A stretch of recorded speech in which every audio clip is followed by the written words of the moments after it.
Grace, you collapsed again. Unbelievable. Answer my calls. Grace, what kind of wife are you? Eric's voice blares through the phone, cutting through the ambulance sirens. I'm on my way to the hospital. I could lose the baby, I managed to say, holding back tears. The paramedics work around me, their faces focused and grim. Eric snorts on the other end. Well, we're here starving because you can't make dinner. Now you're relaxing in a hospital. Get it together. My throat tightens as I try to steady my breath. A paramedic looks at me with concern. You should focus on staying calm, ma'am. It's important for the baby. I nod, clenching my phone. Eric, I'm doing my best. This isn't about dinner. It's our child. His response is a heavy, frustrated sigh. Your best, huh? Seems like your best is just never enough. I hang up, unable to listen anymore.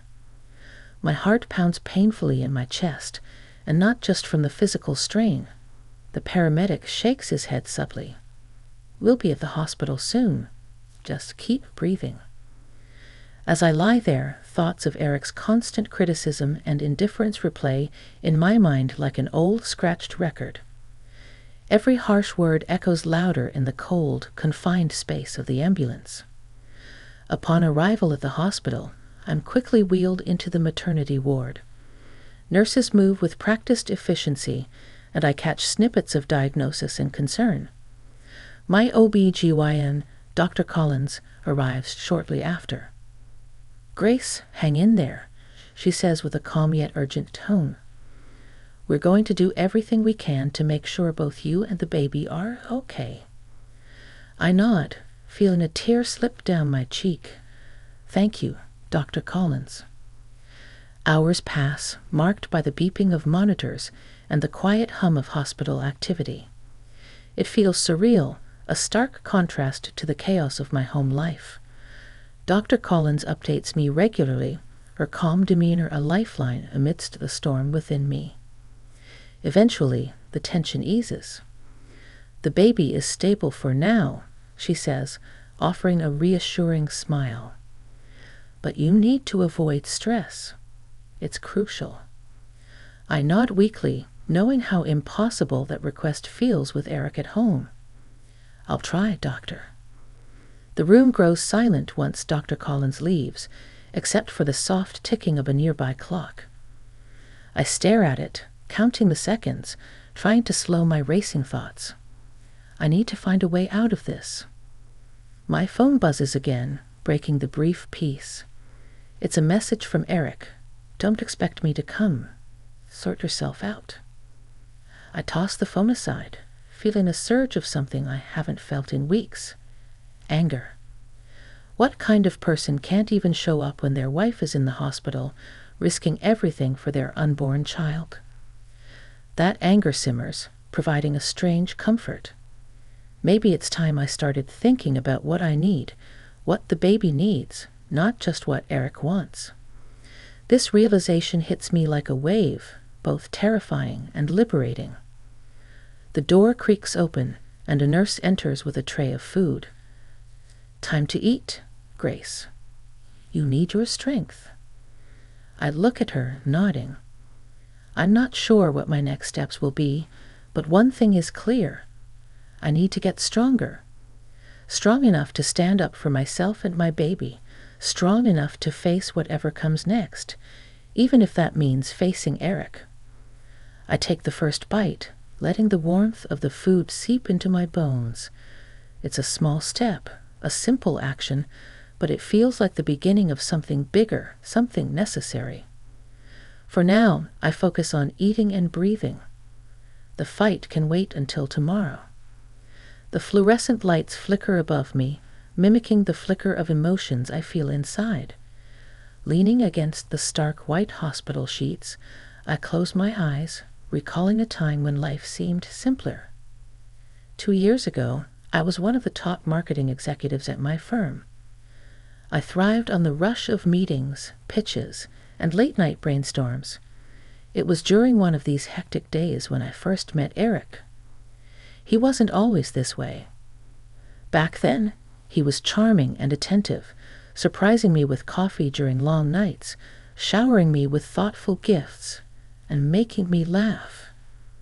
The memory feels distant now, almost like a dream. Losing myself in work, I hadn't seen the warning signs. When our whirlwind romance led to a rushed marriage within a year, I was pregnant, and it became clear that my role would need to change.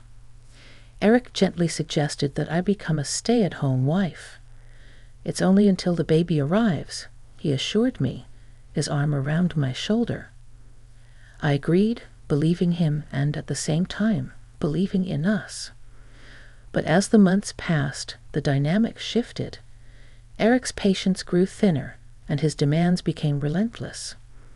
The once affectionate man turned into someone colder, more critical with each passing day. "Nurse," I called, needing a voice to break my chain of thoughts. "Can I get some water?" My voice sounded weaker than I expected. "Of course, Mrs. Green," the nurse responded, smiling kindly. "Thank you," I murmured.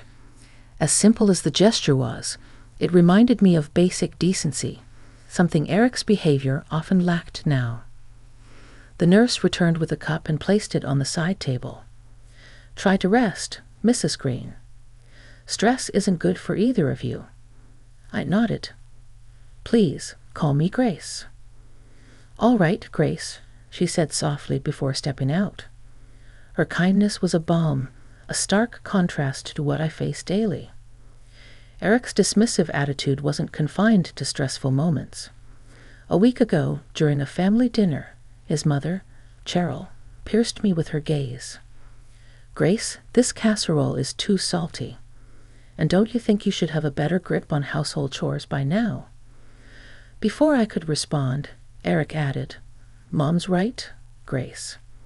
For someone staying at home, you should be more proficient with these things by now." I had smiled tightly, swallowing the retort burning at the back of my throat. "I'm doing the best I can, Cheryl."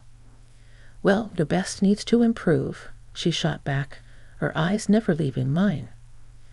That night, as I cleaned the dishes alone, I asked Eric why he never defended me.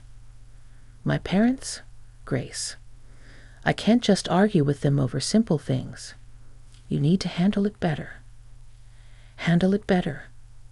His words rang in my ears as I drank the water, thinking about how far I'd fallen from that confident executive to someone who now questioned her every move. But in this sterile hospital room, something new was budding, a resolve. Dr. Collins's words about stress and the nurse's simple kindness reminded me of a life beyond Eric's control. There was a world where I could be strong again, not just for me, but for my child. I knew what needed to be done.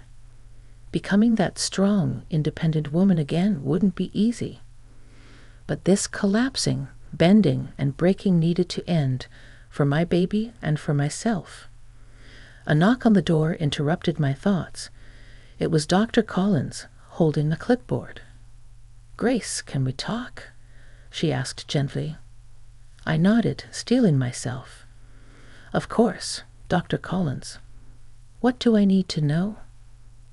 "It's about balancing your health and any external stress," she began, and I knew this was just the start of a conversation about taking back control.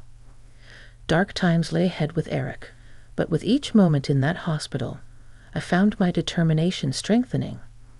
It wasn't just about staying healthy. It was about reclaiming my life, one day at a time. Sunlight streamed through the windows as I sat propped up in my hospital bed, sorting through the cascading thoughts in my mind. Just as I was about to sip some water, my phone buzzed. Cheryl's name popped up on the screen, making my heart pound faster. "Grace, you've been in that hospital long enough. You need to come home and take care of your duties," she began without preamble. "I'm not just lying here out of choice," I replied, trying to keep my voice steady. "I need to stay here for the baby's health." "Excuses," she scoffed. You're a useless wife to my son, and it's high time you step up. We want dinner ready when Eric gets home." The line went dead, leaving me trembling with anger. I had just endured a terrifying health scare, yet all they could think about was dinner. Suddenly, the hospital door swung open, and Eric stormed in. "Grace, what's with you ignoring Mother's calls?" His face twisted with irritation. "I was resting," I said, gripping the bed rails for support. "The doctor said I need to avoid stress." "You're stressed? What about me, Grace? I'm the one working all day to support us." "You think I don't work?" I shot back, surprising myself with the sharpness of my tone. "I just expect." Eric began, but he stopped mid-sentence as Cheryl swept into the room, her face a mask of cold fury. "Really, Grace? Making excuses to avoid your responsibilities?" She turned to Eric. "Your father and I never had these issues. We raised you with discipline, not laziness." I clenched my fists. "I'm doing the best I can, Cheryl. I'm carrying your grandchild, remember." Cheryl snorted. "Carrying a child is no excuse. Women have been doing it forever without causing such a scene." Eric looked at me, his eyes void of any sympathy. "Mom's right. You need to pull yourself together."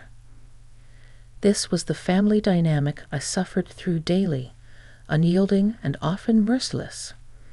But today it felt different. Something inside me shifted. These people, all their criticisms and commands, no longer had the power they once wielded over me. "You're right. I do need to pull myself together," I said, my voice firm. "For myself and this baby. Because this situation," I gestured around the sterile room, "is not working." Eric and Cheryl both stared at me, stunned. "Grace, don't make things harder on yourself," Cheryl warned, her voice dripping with disdain. "Harder on myself?" I laughed bitterly. "I'm barely surviving this as it is." Cheryl turned to Eric. "See?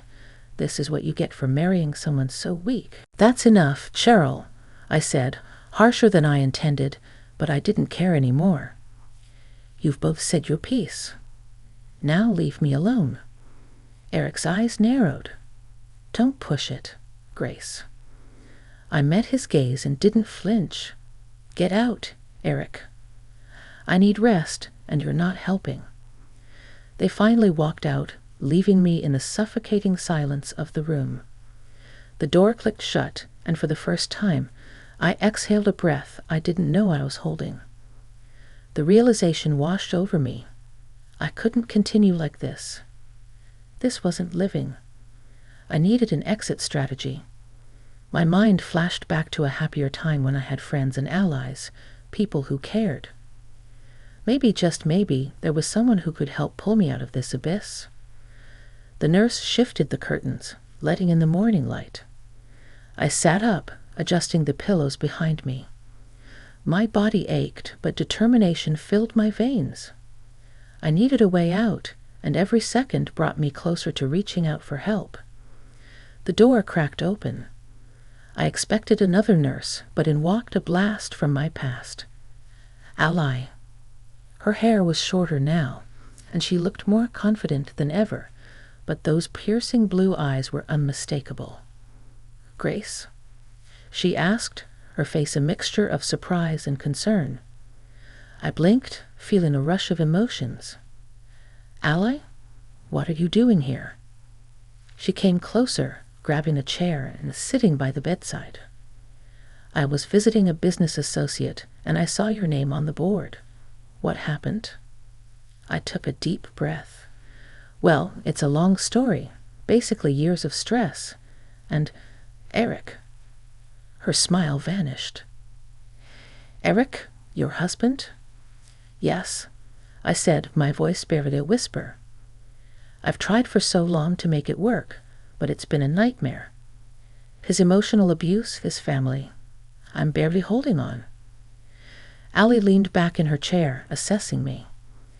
That doesn't sound like the Grace I knew. The Grace I knew was a powerhouse. My eyes welled up with tears. I don't feel like a powerhouse anymore. Well, she said firmly, it's never too late to change that. How serious is your health? The baby's stable for now, I explained, but I need to avoid stress. And Eric's not making that easy. Is he? She asked, already knowing the answer. No, he isn't. Allie nodded thoughtfully. Grace, what if I told you that you don't have to go back to that life? I can help you start over. Her words felt like a lifeline. What do you mean? I have an apartment downtown, Allie said. It's empty, and you can stay there rent-free. It's a fresh start. My mind raced. Wouldn't it be too much trouble? Not at all, Allie assured me. You focus on your health and the baby. We can take it from there. The relief was overwhelming, but realistic worries clouded my mind. Eric would never let me go easily. What about Eric? Allie's face turned serious. We'll deal with him. For now, you need to get better. She pulled out her phone, scrolling through her contacts. I know someone who specializes in family law. He can help you with whatever you need to do next. Each word she spoke felt like another piece of armor being placed around me. For the first time in months, I felt something akin to hope. Why are you doing this for me, ally? We've been through a lot, Grace, she replied. You've always been there for me. Now it's my turn to help you. I can't stand seeing you like this. Her offer was more than just a place to stay. It was a chance to rebuild my life. Thank you, ally. I don't know what to say. Just say you'll take care of yourself, she said, squeezing my hand.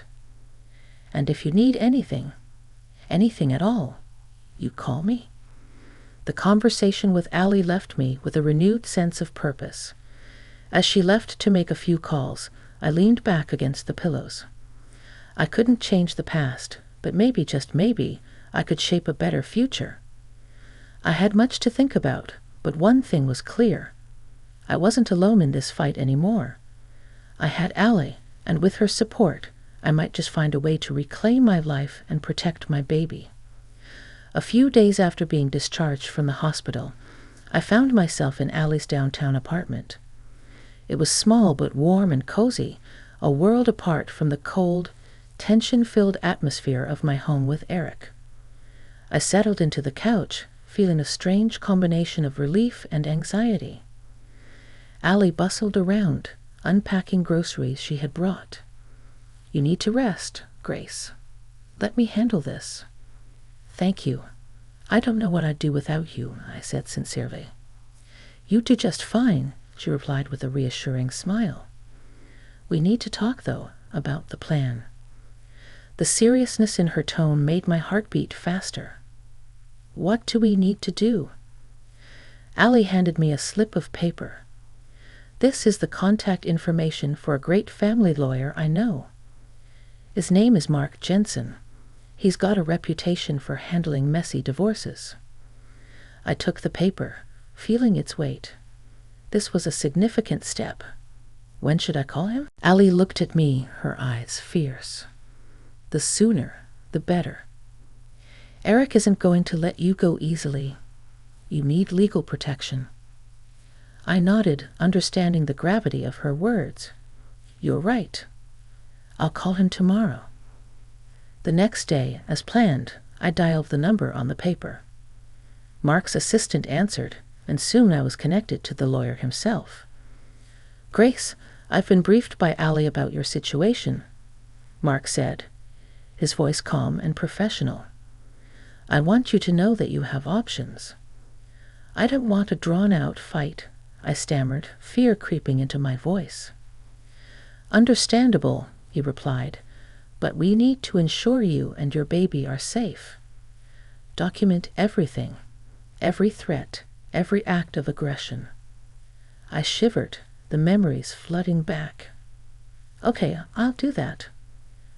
We'll also file for a restraining order if necessary, Mark continued, and I'll guide you through the divorce process. You're not alone, Grace. After hanging up, I felt a tiny spark of hope. Maybe, just maybe, things could get better. Days turned into weeks, and I slowly settled into a semblance of a new routine. Allie visited often, and her daughter Hannah dropped by with thoughtful gifts for the baby. One evening, I decided to open up to Hannah about Eric. Eric's not who you think he is. I began cautiously. Hannah frowned, her eyes narrowing. What do you mean? I took a deep breath. He's been emotionally abusive. His family, too. I can't live like that anymore. Hannah's face hardened. I'd work with him, you know. He's not exactly kind there either, but I never knew it was this bad. I nodded, feeling a bond forming. I'm glad you know now. Hannah's eyes flashed with determination. I can keep an eye on him. Let you know if he's planning anything. Thank you, that would mean a lot, I said, feeling a surge of gratitude. Over time, Hannah's updates about Eric became a crucial part of my strategy. She reported his growing frustration at work, his dismissive attitude towards colleagues, and whispers of a possible demotion due to his behavior. Each piece of information was another brick in the wall I was building to protect myself. One afternoon, I received a call from Mark. Grace, I filed the initial divorce papers. Eric will be served soon. Be prepared for his reaction. My heart pounded. What should I expect? He'll likely be angry, but remember, you are doing this for your safety and your baby's future.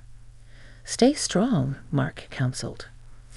Allie arrived shortly after, sitting beside me on the couch. Whatever happens next, you have support. We're in this together. I squeezed her hand, feeling the truth in her words. The battle was far from over, but I was no longer the same scared woman in the hospital. I was stronger now, surrounded by people who believed in me. As I held my growing belly, I whispered, "We're going to be okay. We have to be." In that moment, I knew I had already made the most pivotal move towards reclaiming my life. The road ahead was daunting, but I was ready to face it, step by cautious step, surrounded by newfound allies and an unyielding resolve. I was at my weekly checkup at the hospital, waiting for Dr. Collins, when the door burst open. Eric stormed in, his eyes wild and angry. He hadn't made contact since the divorce papers were served. I had hoped he'd stay away, but deep down I knew better. "What the hell do you think you're doing, Grace?"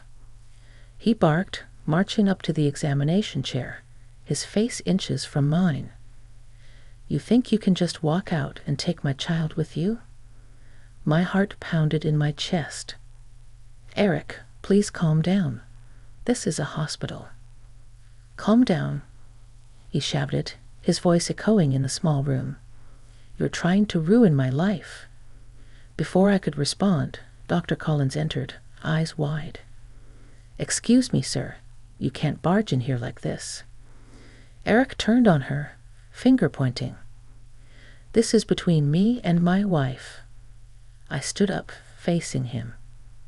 "No, Eric, it's about me and my baby. And you need to leave." His eyes narrowed, his face contorting with rage. "You think you can do this? You think you can just leave me and everything will be fine?" Suddenly, the door swung open again. Hannah stepped in, glaring at Eric. "Back off, Eric. What the hell are you doing here?" Eric spat, his anger shifting to her. Hannah crossed her arms. "Protecting Grace. If you don't leave right now, I'll call the police." Eric's face turned red with fury. "You're just as deluded as she is. This was a mistake from the start." "Eric, get out," I said, my voice quivering but firm. "I've hired a lawyer. We're getting a divorce." He looked at me, stunned for a moment, then laughed bitterly. "You'll come crawling back once this fantasy of yours crumbles." Hannah stepped closer to Eric, her voice dangerously low. "Get out. Now." Eric finally seemed to grasp the seriousness of the situation. He glanced between us, his teeth clenched in anger. "You'll regret this, Grace." He sneered as he stormed out, slamming the door behind him. I sank back into the chair, shaking. Hannah sat beside me, placing a comforting hand on my arm. "You did the right thing, Grace." Dr. Collins nodded, her face a mask of concern. "Do you want me to call security to make sure he doesn't come back?" I shook my head, trying to steady my breath. "No, it's okay. He's gone for now." Hannah looked at me, her eyes soft with sympathy. "Are you all right?" I managed to nod. "I think so. Thank you, Hannah." "We're in this together, remember," she said, squeezing my hand. Dr. Collins finished the checkup, assuring me that the baby was fine, but the encounter with Eric left a lingering tension in the air. As Hannah and I left the hospital, she turned to me. "Now's the time to stand firm. Don't let him intimidate you." "I know," I said, my voice more confident than I felt. "I can't go back, not now." Hannah smiled, a fierce glint in her eyes. "And you won't. We'll make sure of it." As we got into the car, a new determination settled over me. Eric's reaction didn't surprise me, but it did remind me of just how far I'd come and how much farther I still had to go. The road ahead was uncertain, but I wasn't walking it alone. With Hannah, Allie, and the support of my new allies, I felt a flicker of hope. The fight for my freedom had only just begun, but with every step, I grew stronger, more resolved. I was ready to face whatever came next, knowing that this time I had the strength and support to stand my ground. It had been a week since Eric's outburst at the hospital, and I had finally started to feel a semblance of peace in Allie's apartment. My morning was quiet until my phone buzzed with a call from Allie. "Grace, turn on the local news," she said, her voice urgent. I fumbled for the remote, switching on the TV just in time to see Eric's face plastered on the screen. Local businessman Eric Green faces allegations of workplace harassment and creating a hostile environment. Reliable sources indicate a demotion is imminent, the reporter explained. My heart raced. I could hardly believe what I was hearing, but a sense of vindication washed over me. Allie's voice interrupted my thoughts. "You see that? He's getting what he deserves." "How did this happen?" I asked, still in shock. "Hannah." "She gathered evidence," reported it. "She knew the right people to make sure it didn't get swept under the rug," Allie explained. Just as I hung up, Hannah walked through the door, a look of triumph on her face. "Saw the news?" she asked. I did. "I don't know how to thank you," I said, my voice thick with emotion. "Don't thank me yet. Eric's not going down without a fight," Hannah replied, her face turning serious. We sat on the couch, the TV now muted. "I've arranged for extra security at your building until the restraining order is finalized. We can't be too careful," she said. The thought of Eric trying to retaliate sent shivers down my spine. "Do you really think he'd try something?" Hannah nodded. "I wouldn't put it past him, but not alone. We've got your back." I took a deep breath, feeling the weight of the situation, but also the strength of my support system. "I'm ready for whatever comes." Hannah's phone buzzed, and she glanced at it, frowning. "It's him. He's been calling, leaving threats." I grabbed her wrist. "What kind of threats?" She looked at me, eyes filled with concern. "Saying he'll make sure you regret leaving him. He's desperate, Grace." I closed my eyes, anger replacing my fear.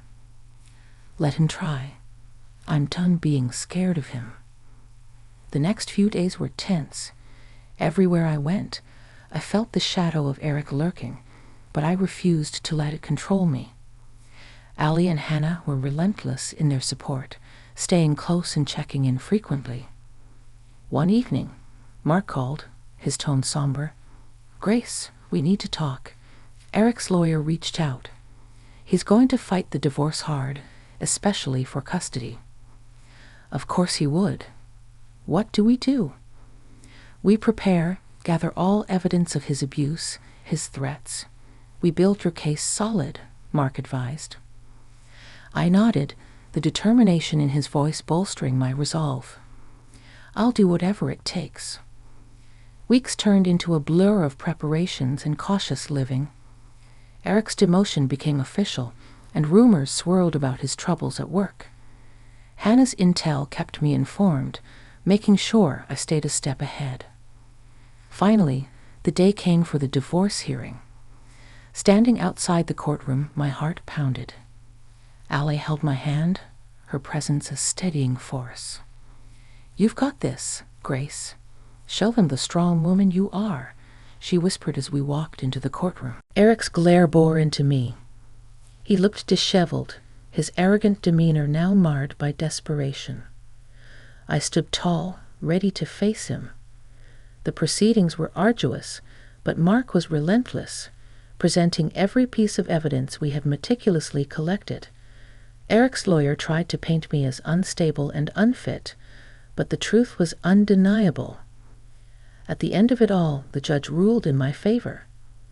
Eric's abusive behavior, his threats, the hostile work environment, all weighed too heavily against him.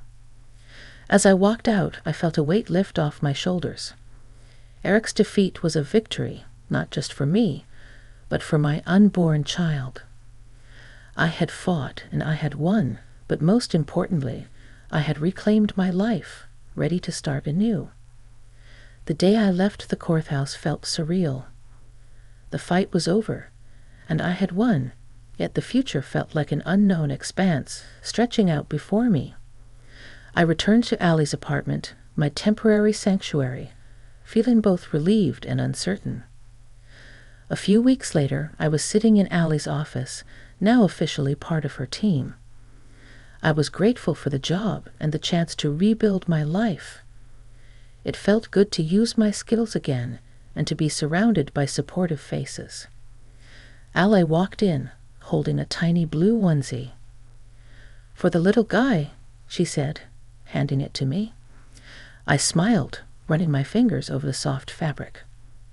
"Thank you, Allie. You've done so much for us. Your family, Grace. And speaking of family," she hesitated, then continued, "I want you to meet someone." She led me to a conference room where a man in his mid-40s sat. He smiled warmly as we entered. "Grace, this is John. John, this is Grace." John stood up, extending a hand. "Nice to meet you, Grace. Allie's told me a lot about you." "Nice to meet you too," I said, shaking his hand, feeling a bit curious. "John is a therapist," Allie explained. I thought it might help to talk. I nodded, feeling a bit overwhelmed but understanding her intention. "Thanks, Allie. I'll consider it." As I walked back to my apartment that evening, I felt a mixture of gratitude and doubt. Could I really put all this behind me? Months passed, and my life began to stabilize. I worked hard, focusing on my pregnancy and my new job. Hannah stayed close, her friendship becoming a beacon of light in my chaotic world. One afternoon, Allie called me into her office. "Grace, I have an offer for you." "What is it?" I asked, curious. She handed me a folder. "An opportunity to lead a new project, something I think you'll excel in." I opened the folder and scanned the details.